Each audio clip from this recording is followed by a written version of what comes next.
الدين رأس المال فاستمسك به فضياعه من أعظم الخسران.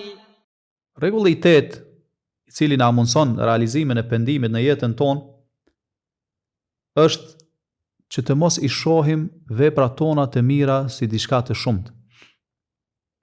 Sepse nëse i trajtojmë si të tilla dhe i shohim si të tilla, atëherë kjo është gjunah në vete për cilin ne duhet të pendohemi. Sa do të shumta që janë veprat e tua, sa do të shumta që i sheh ato me sytë e tu, me zemrën tënde, me mendjen tënde, ato prapë se prapë janë të vogla krahas asaj, apo janë të pakta krahas asaj që e meriton Allahu.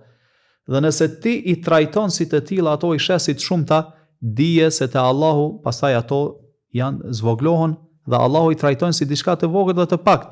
Në të kundërtën, nëse këto vepra të mira ti i sheh si të vogla në veten tënde, në sytë e tu, në zemrën tënde, në mendjen tënde, dhe e sheh veten si të shkujdesur karshi të drejtës së madhe që e meriton Allahu subhanahu wa taala, atëherë po aq ato rriten te Allahu subhanahu wa taala dhe Allahu i pranon më mirë dhe shpërblen për to më shumë. Çfarë na jep të kuptojmë ky parim madhështor?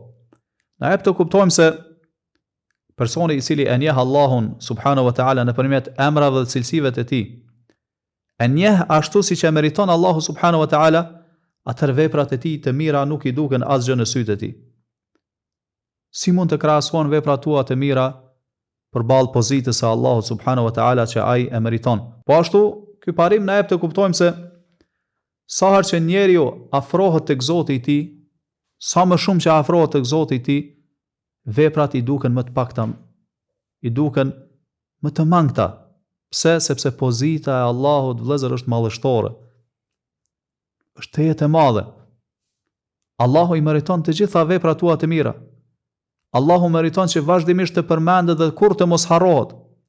Allahu meriton që vazhdimisht të falenderojmë dhe të mos mohohet, të mos i mohohen të mirat. Allahu është ai i cili meriton që t'i bindemi dhe të mos i bëjmë mëkat. Andaj kur njeriu e arrin këtë pozitë, si ka mundësi pastaj që veprat e tij të mira t'i duken të shumta? T'i duken të shumta disa rekate që i fal gjatë ditës apo natës, zakati që jep, sadaka që jep. Wallahu a'lam, wa sallallahu wa sallam ala nabina Muhammad wa ala alihi wa ashabihi ajma'in.